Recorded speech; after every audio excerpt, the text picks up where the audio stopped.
A ver, ¿alguna vez han sentido como que en la vida espiritual hay, no sé, como un sistema operativo que ya está viejo, que se traba? Bueno, hoy vamos a meternos de lleno en una de las actualizaciones más radicales de la historia. Vamos a ver cómo se da ese salto, de un diseño que era temporal, limitado, a uno que es eterno y, súper poderoso. Es un viaje, créanme, de la sombra a la sustancia. Ok, para empezar tenemos que entender un concepto que es fundamental. A ver, el antiguo pacto no fue un error, para nada. Era lo que se llama una sombra. ¿Qué quiere decir esto? Pensemos en los planos de un edificio. ¿Son el edificio? No, claro que no. Pero te dan una idea clarísima de cómo va a ser, ¿verdad? Bueno, eso era. Era, digamos, una versión del plan eterno de Dios, pero ajustada a lo que una generación podía captar en ese momento. Una luz, sí, pero velada, que apuntaba a algo mucho, mucho más grande. ¡Wow! Esta metáfora es que es perfecta. Imagínense esto. La ley, o sea, todo ese sistema antiguo, era el empaque, como la cáscara de un guineo. Súper importante, claro, para proteger la fruta, la sustancia. Pero a ver, una vez que la fruta está lista, que el contenido, que es Cristo, ya está aquí, ¿quién en su sano juicio se come la cáscara? Nadie. Aferrarse a ese empaque, a esa cáscara, es literalmente no querer comerse la fruta. La cáscara ya hizo su trabajo, ahora es tiempo del fruto. Ok, esta va a ser nuestra hoja de ruta. Vamos a ver, primero, la sombra y la sustancia. Luego, el sacerdocio de la necesidad. De ahí pasamos al orden del gobierno eterno. El cuarto punto es clave, la transición a la madurez. Y cerramos con broche de oro, reyes y sacerdotes del reino. ¿Vamos a darle? Bueno, entremos de lleno al primer punto, la sombra y la sustancia. Y aquí la clave es entender la diferencia entre una promesa y un cumplimiento. Miren, la diferencia radical entre estos dos sistemas es cómo se relacionan con el tiempo. El sistema de la sombra vivía siempre en el futuro, en la promesa de que algún día pasaría algo. Pero la sustancia opera desde un hecho que ya se consumó, ya está hecho. El cambio de chip es total, o sea, dejamos de estar pidiendo que algo pase para empezar a administrar una victoria que ya se ganó. Muy bien, segundo punto, el sacerdocio de la necesidad. Hablemos de ese antiguo diseño, el sacerdocio levítico.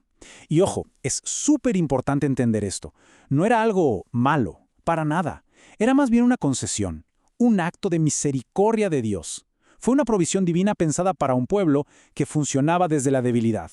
Su trabajo, en esencia, era manejar los síntomas del desgaste espiritual, pero no podía curar el problema de raíz, esa separación original.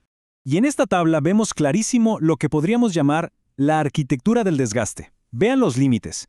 Primero, el origen. Dependía de la genealogía, de hombres mortales, que se morían. Entonces se interrumpía. Su jurisdicción era el altar. ¿Y qué pasaba ahí? Sacrificios una y otra vez. Era como poner una curita sobre una hemorragia interna. Atacaba el síntoma, el pecado del día, pero jamás la naturaleza del problema. Por eso era un sistema que, en el fondo, estaba diseñado para manejar un problema que nunca terminaba, no para solucionarlo de verdad. Y claro, ¿cuál es el resultado práctico de un diseño así? Pues un ciclo agotador, un círculo vicioso de dependencia. Es literal como estar en una rueda de hámster espiritual, ¿saben? Corriendo y corriendo para solucionar la misma necesidad una y otra vez.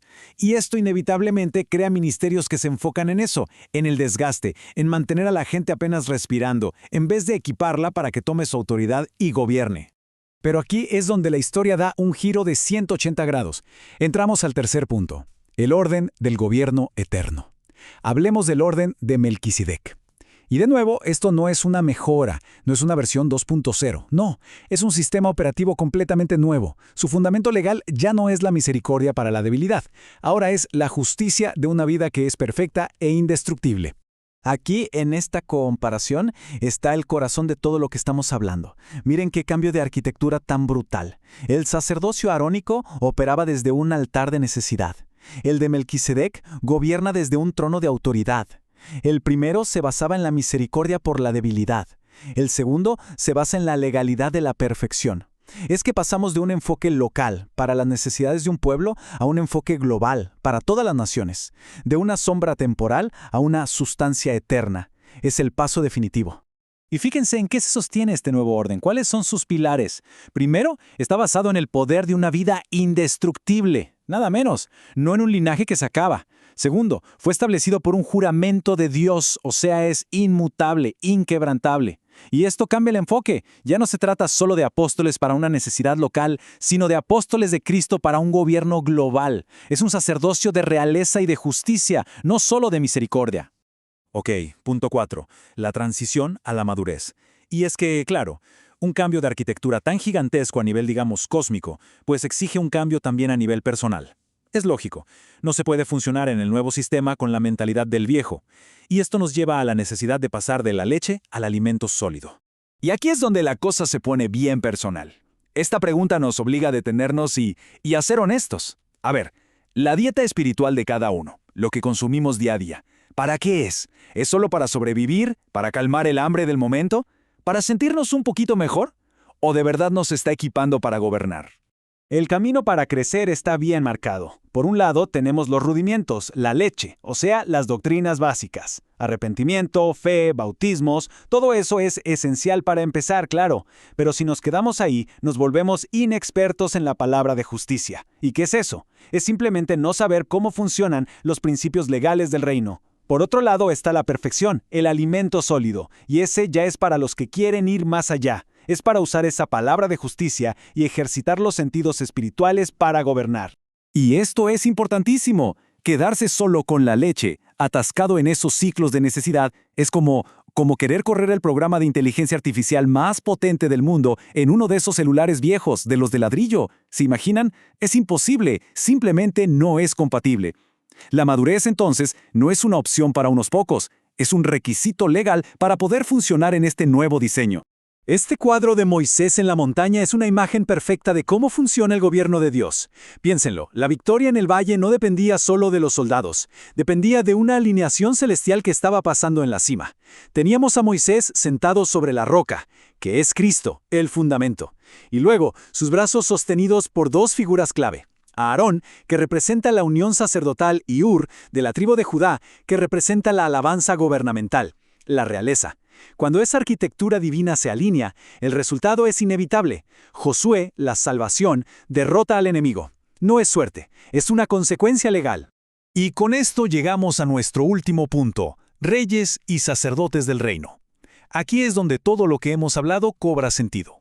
Porque al final no se trata de religión, se trata de gobierno y de nuestra identidad como embajadores de ese gobierno.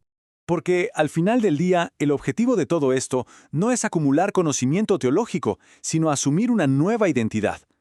Las etiquetas que a veces usamos, evangélico, católico, lo que sea, son parte de esa cáscara de la que hablamos al principio.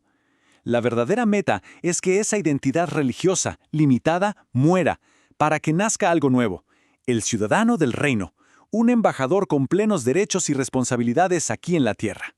Y esta declaración de Apocalipsis lo confirma y lo sella todo. El orden de Melquisedec no es solo un mecanismo para perdonar pecados, es un sistema de nombramiento. Nos constituye legalmente como reyes y sacerdotes, y nos da una jurisdicción, un mandato claro, reinar, operar el gobierno del cielo aquí mismo sobre la tierra. Así que, para cerrar, nos quedamos con esta pregunta. Y no es teoría, es algo súper práctico para el día a día. La arquitectura del cielo cambió. El acceso al trono de gobierno está abierto. Entonces la única pregunta que de verdad importa es, ¿desde dónde se está operando? ¿Desde un altar de necesidad que se repite y se repite o desde un trono de gobierno que es eterno?